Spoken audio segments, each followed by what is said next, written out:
Okay, thank you very much, and welcome to Professor Roy Jones. Roy is visiting professor in the School of Humanities here at the University of Gloucestershire. We've already talked, or you have already talked, Roy, I think, about the kind of things you do in terms of research, and in particular links between history and geography. I understand also that you're currently writing a textbook, is that correct?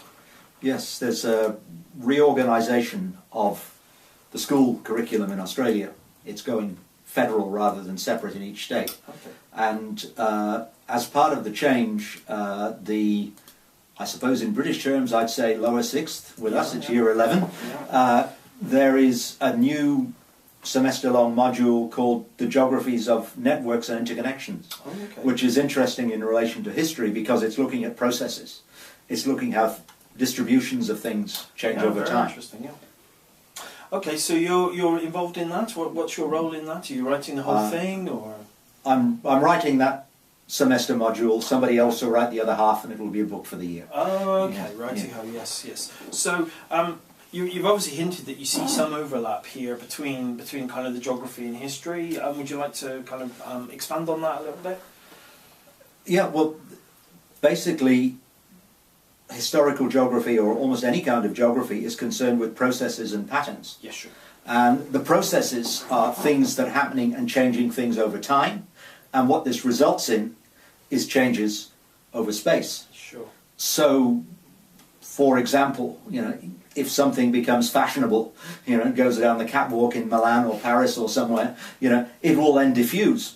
Yeah. And it may or it may not, be adopted elsewhere. Yes. Or you can get from the bottom up, sort of the idea, literally the bottom up, the wearing of board shorts, which was started by surf riders, and that's gradually come out to be generally adopted beachwear across the planet. Yeah, we were talking about Ugg boots the other day, weren't we, as well?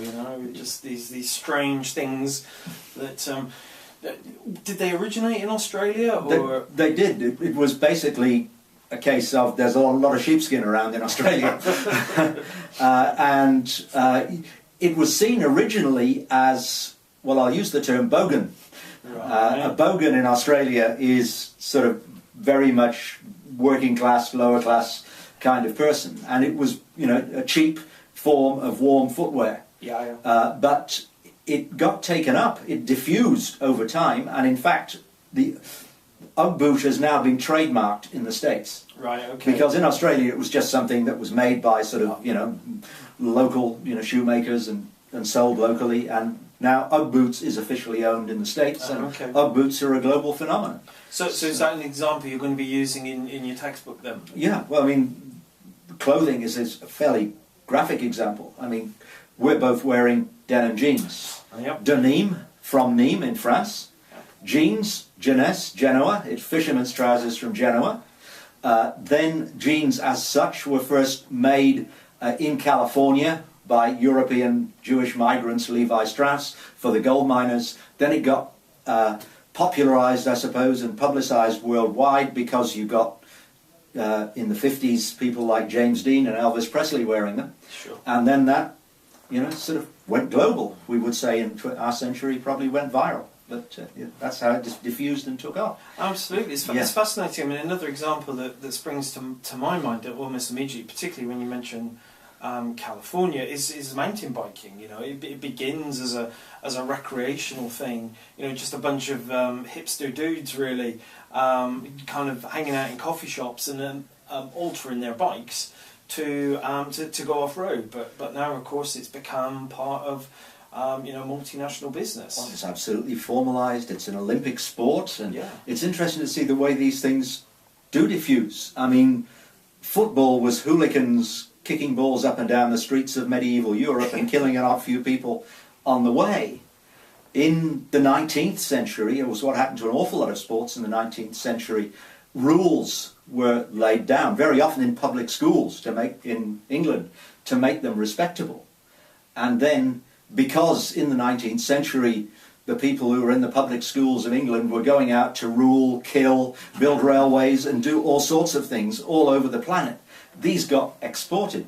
I mean, that is how, for example, sort of football got exported into South America. Yeah. It was initially English people in places like Buenos Aires and so forth who were playing them in the clubs, and then that idea diffused. So is it always then driven by as a form of popular culture? You know, the examples we've used so far are entirely kind of, you know, populist, popular culture of the mass majority. Does it have to be mass consumption? Well, absolutely not. I mean, if you consider, for example, European classical music, the effectiveness and the totality with which this is diffused into East Asia now is amazing. Yeah. You know, the amount of classical musical instruments that are bought there, the amount of Asian kids that are, you know, sort of being taught to play the piano, to play classical music. You know, this is not something that applies in low culture, it applies in high culture. Sure. And you get artistic traditions which are adopted and adapted, you know, sort of the austere idea of Japanese design that came out in, you know, the post-war period is now reflected in furniture design, interior design, almost everywhere. That's amazing, isn't it? It's really Yeah. interesting. So would you say that this diffusion is speeding up, historically speaking, when we look back over the kind of the historical past, shall we say? Well, if you think about the transmission of information, this is the thing that has absolutely exploded and transformed. 150 years ago, information almost couldn't be transported faster than the person who was carrying it. And if they were lucky, they were on a horse. You know, then you got the movement of information on trains and planes, and now, of course, information can be transported instantaneously anywhere. Yeah. The only constraints are whether you've got internet coverage and what the bandwidth is. How much can you move down that channel, how fast?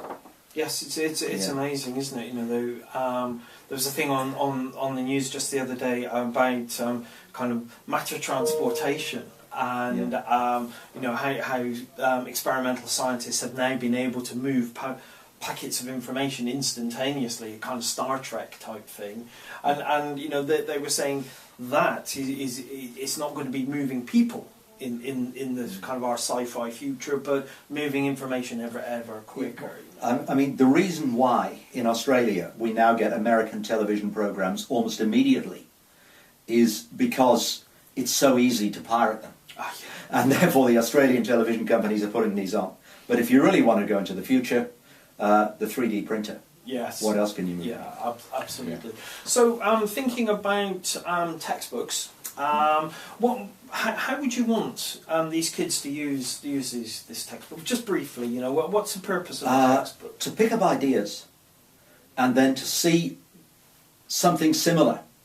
So if I talk about jeans in the textbook, maybe they can look at shirts or shoes, you know, and they can go to other sources of information. They can go to the internet and find out about this and see what these processes are. So that the textbook is just to make you think and then make you act. It's not to learn by heart. Yeah, absolutely. And that advice applies to history students just as much as it applies to geography students. Absolutely. Yeah. All history is on the net as well. yeah, absolutely. Yeah. And finally, just one last question, very briefly. Do you, you know, you're giving us a talk on Wednesday about two very remote Aboriginal communities. Do you dwell on some of that in the textbook that you're producing? We will have to. I'm looking, for example, at an Aboriginal community that is developing its own hip-hop in its own language.